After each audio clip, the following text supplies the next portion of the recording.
You always do this, turn the room into your spotlight and expect an audience. My sister sneered, fork clinking like a judge's gavel. You think she'll notice? She never notices me. Her laugh was small and sharp, the kind that finds the softest places and keeps scraping. I smiled because my hands were full of other things, a coffee gone cold, a suitcase half open under the bed, a life that felt suddenly like a house of mirrors. The house hummed with family habit, television murmurs, the fridge's tired breath, someone's playlist on repeat, and beneath it all a quiet I could taste, the parts of me they never learned to see. Hy everyone, my name is Layla Grant, I'm 28. And if you think family means safety, then you've never had someone slide a secret across the table like a used napkin. It wasn't fireworks or the kind of screaming that makes police come. It was a voice in the dark, a private message that arrived where it shouldn't have, meant for my mother, not me. Words folded into words, a casualness that felt like a hand closing around my throat. She's always been useless with money. I'm surprised she hasn't ruined herself yet. Maybe she thinks she deserves more than she earned. Don't worry, once she moves out, we'll sell the house. It's better for everyone. I read it twice. The third time, my stomach learned how to sink. Betrayal isn't often dramatic, it's domestic. It smells like laundry detergent and old coffee. It hides in group chats and the way someone avoids your gaze when they pass the salt. My sister's mockery slid against me, and on the inside, something unclipped. I lay awake that night and listened to the house breathe. Every creak was a sentence I hadn't been allowed to read. I recalled the small debts they joked about. Mom will handle it, we'll help you out, and how those offers evaporated the moment I needed them. I counted the favors I'd done for free, driving back for a lost phone, lending the kind of money that steadies a panic, staying silent when other truths would have combusted. Each memory stacked like plates ready to drop. In the morning, sunlight spilled across the kitchen table and lit the private message like an accusation. The plan wasn't born from rage, it was born from the quiet way they had decided my life's value. I packed a bag, not in a hurry, but with a steadiness that surprised me, and for the first time in years I allowed myself not to ask permission. I left a note on the counter that said, simply, I'm not an accident you can fix. The engine turned over like a promise. The road ahead felt like a question with teeth. The tires hummed a low hymn against the highway, but my chest was louder. Each mile felt like it was pulling threads out of a sweater I'd worn too long. I drove without music, only the sound of air rushing past, as if silence itself was telling me to finally listen. The night before, I'd stared at that message until the screen dimmed. My sister's voice lived in every word, her smug certainty, her hunger to erase me. And my mother's silence, that was worse. No reply. No defense. Just space where love should have lived. That emptiness echoed louder than betrayal itself. I thought about the childhood nights when I'd pressed my face into a pillow, pretending I didn't hear her whisper through the walls, Mom, why does she always get more? My mother's tired laugh answering, because she asks. But asking came with bruises, ones invisible enough to pretend away. Now, with my suitcase rattling in the back seat, the memory twisted sharp. They had planned my erasure like spring cleaning. Sell the house. Cut me out. The kind of neat betrayal that leaves no evidence except the ruin of someone's trust. At a gas station off the interstate, I caught my reflection in the glass. Same dark eyes, same hair escaping from its knot. But something was missing, something they had taken and left hollow. I whispered to that reflection, not anymore. The plan wasn't fully formed yet, but the bones were there. They had counted on me leaving broken, quiet, ashamed. But shame only works if you stay still. What if instead of running from the wreckage, I let it burn behind me, and made sure they stood in the smoke? I slid my phone out, scrolled back through old emails, bank transfers, receipts. Proof stacked higher than their accusations ever could. Years of me paying bills, covering gaps, keeping secrets that could shatter reputations. My sister thought the private message was a dagger. She had no idea I was holding the whole arsenal. The engine roared again when I turned the key. This wasn't escape. This was prelude. And when I came back, they wouldn't see me coming, only the aftermath. The first night away, I booked a cheap room on the edge of town, peeling wallpaper, humming neon outside the window, the kind of place no one would bother to look for me. I didn't need comfort, I needed anonymity. The suitcase sat unopened at the foot of the bed, but my laptop glowed like an accomplice. Click by click, I began unearthing the history they'd conveniently forgotten. Old text threads where I'd Venmo'd my sister rent money after her emergency, messages where mom promised, "We'll pay you back as soon as your brother's stable." Promises that dissolved like sugar in water. I kept scrolling, each screenshot like a bead on a rosary of betrayal. The folder I built on my desktop grew fat, receipts. That word felt holy. Proof has a strange power. It silences gaslighting, turns whispers into verdicts. If they thought I was the weak one, they had miscalculated. My weakness had been silence. At 2 a.m., I shut the laptop and stared at the ceiling fan turning shadows in circles. Sleep wouldn't come, but resolve did. I could hear their voices in my head. She's dramatic. She'll forgive us. She always comes back. Not this time. Forgiveness was a currency I'd gone bankrupt on. The next morning, I walked into a downtown coffee shop with brick walls and the smell of roasted beans clinging to everything. I ordered black coffee, sat by the window, and opened my notebook. Paper feels more final than screens.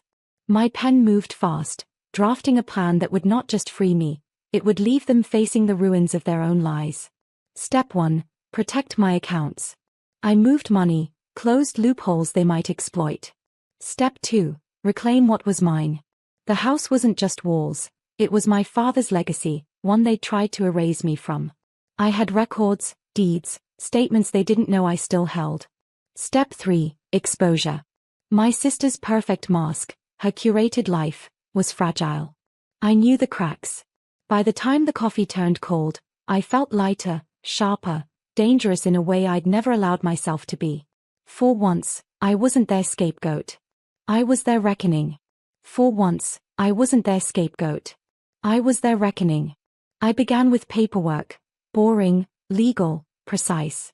There's a strange intimacy in ordering certified copies of deeds at midnight, in listening to the clerk's bored voice as if it were a drumbeat for something inevitable. The smell of toner at the copy shop felt like war paint. I stamped, signed, and then called the lawyer I'd used once when my father's medical bills had spiraled. He remembered me, remembered the quiet way I'd kept everything together, and he didn't sound surprised when I said, "I need to talk about ownership and hidden transfers." His questions were clinical, his tone implied I'd finally decided to stop being polite. While legal avenues warmed up, I fed the softer edges of the plan. Reputation can be a currency more valuable than cash. My sister had spun a life of weekend brunches and carefully filtered photos. The slightest misstep would look enormous under daylight. I reached out to an old colleague of hers, a woman who'd once trusted my sister with a business lead and ended up with nothing but excuses. The colleague's voice cracked when I told her what I knew. She'd thought it was incompetence, not malice. Together, we built a quiet dossier of missed promises, broken contracts, and the small, ugly patterns that add up to a person's true shape. Nights were for reading, contracts, account statements, email headers. Days were for small, surgical moves, changing passwords, filing notices, making the kind of calls that feel like turning a key in a lock. I visited the House Records office and sat in that sunlit municipal room surrounded by people who thought I was another woman trying to fix her mess. I wasn't fixing anything. I was cataloging. There was a cruelty in my calm that surprised even me. I mailed a single, precise letter to my mother, not accusatory, only factual. Copies of receipts. Dates. Quiet questions. The kind of letter you can't easily laugh off. I left a copy where my sister would find it, folded into the pages of a book she loved, her favorite novel on the coffee table.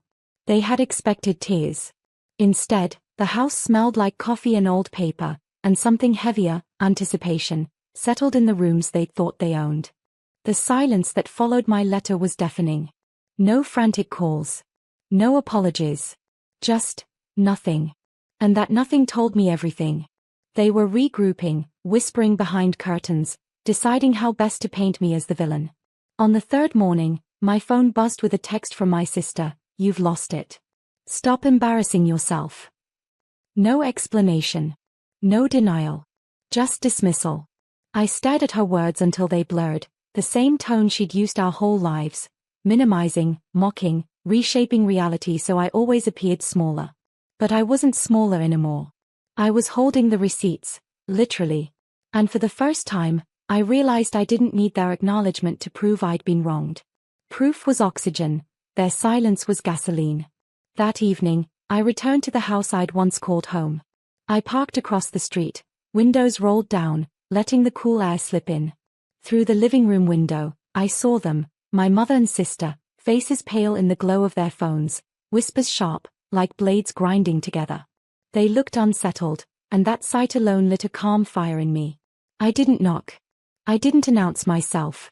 I simply walked up the porch steps, unlocked the door with the spare key they'd forgotten I had, and entered like I still belonged. Because I did. The room froze. My mother's lips parted, trembling around words that wouldn't form. My sister's eyes darted to her phone like it was a shield. "I'm not here for a fight," I said evenly, placing a thick manila envelope on the table between us. "I'm here for clarity." Inside were copies of everything: bank transfers, rent payments, the private message she'd accidentally sent.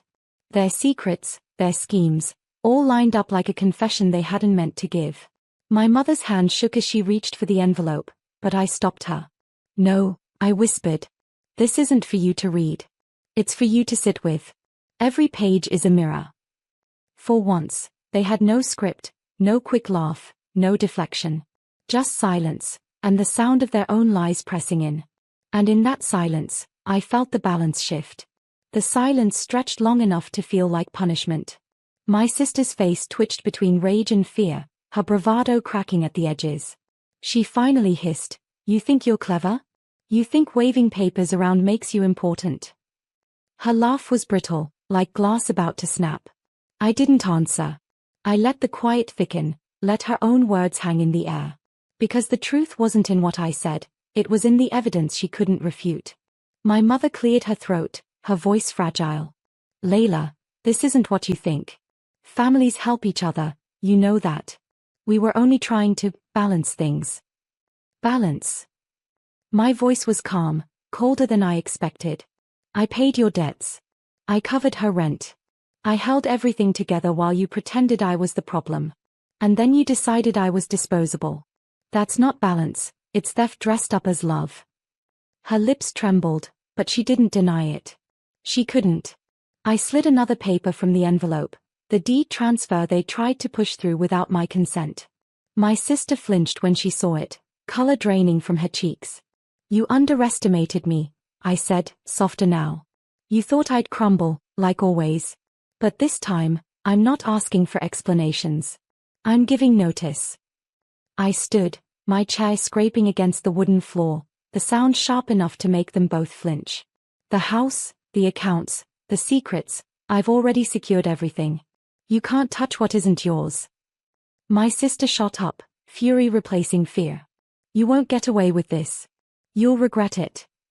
I turned to the door, hand resting on the knob. "No," I said without looking back. "The only thing I regret is letting it take me this long." When the door shut behind me, their muffled voices rose into chaos, accusations, panic, the unraveling of their alliance. For the first time, I wasn't part of their storm. I was the eye of it, calm, steady, and already moving forward. The night air met me like freedom. And with every step toward my car, I felt the weight of years fall away. By the next morning, word was spreading. Not from me, I hadn't uttered a syllable, but from them. My phone buzzed with half-truths leaking through cousins, neighbors, even an old family friend. "Your sister says you forged documents. Your mom claims you're unstable." Their panic had turned into a desperate smear campaign. But lies crumble quickly when receipts exist. I had already sent copies of my records, calmly, quietly, to the right people: the family lawyer, a few trusted relatives, even my aunt who'd always suspected favoritism but never had proof. Their voices carried more weight than my protests ever could. At work, my phone kept vibrating. My sister tried calling 14 times. I let each one die in silence. I knew what she wanted: to scream, to threaten, to twist my calm into weakness. But I wasn't playing her script anymore. That evening, I sat at the same coffee shop where I'd drafted my plan. The brick walls felt familiar now, like witnesses. I sipped slowly, scrolling through the news on my laptop, when a headline flashed in a small community paper: Local family facing dispute over property transfer. My breath caught. They hadn't even waited to fight behind closed doors. Their desperation had spilled into public record. I closed the laptop, a strange warmth settling in my chest. This wasn't about revenge in the way they'd expected. I hadn't screamed, hadn't slammed doors, hadn't thrown accusations across dinner tables. All I'd done was shine a light. And the truth was loud enough to do the rest. Walking back to my car, the autumn wind brushed cold against my cheeks, sharp but clean. I thought of my sister's message, the casual cruelty, the assumption that I'd never notice. She'd built her life on the belief I would always stay silent. But silence had transformed. Now, it was my weapon. I slid into the driver's seat, staring at the road that once meant escape. Tonight, it felt like return. My phone lit up with one final text from her, "We need to talk." I didn't reply. Some conversations don't deserve answers, only consequences. The following week, I returned, not to the house, but to the lawyer's office. The air smelled faintly of old paper and polished wood. My file lay open on the desk, every page stamped, notarized, undeniable. Across from me, the lawyer leaned back with the quiet certainty of someone who had seen families unravel 100 times before. "It's airtight," he said. "They can't touch your share. In fact, with what you've documented, you could claim even more if you wanted." I nodded, but my chest was calm, not hungry. I didn't need more. I just needed enough. Enough to reclaim my name, my footing, my silence on my own terms. That evening, I drove past the house. The lights were on, curtains drawn tight, as though they could hide from the echo of their own actions. I didn't stop. I didn't knock. I only slowed long enough to notice the for sale sign planted in the lawn. My sister had underestimated how fast the world can close in when truth finally breaks surface. At home, in my small apartment with its cracked tiles and second-hand furniture, I brewed tea and let the steam curl into the quiet. It wasn't luxury, but it was mine, untainted, unclaimed by anyone else's hands. For the first time in years, I felt the ground under me solid and honest. I thought of the private message, how casually it had been sent, how carelessly my name had been carved into their plans. That single mistake had become my liberation. Sometimes betrayal doesn't destroy you. It rebuilds you with sharper edges, with boundaries that hum like electricity. My sister never got the confrontation she wanted. My mother never got the chance to smooth things over with half-truths and tears. What they got instead was silence. My silence, chosen and firm, the kind that speaks louder than any fight. And me? I got something better than revenge. I got clarity. I got distance. I got the kind of peace that comes not from winning, but from finally refusing to play. The chapter closed without fanfare, without spectacle. Only quiet justice.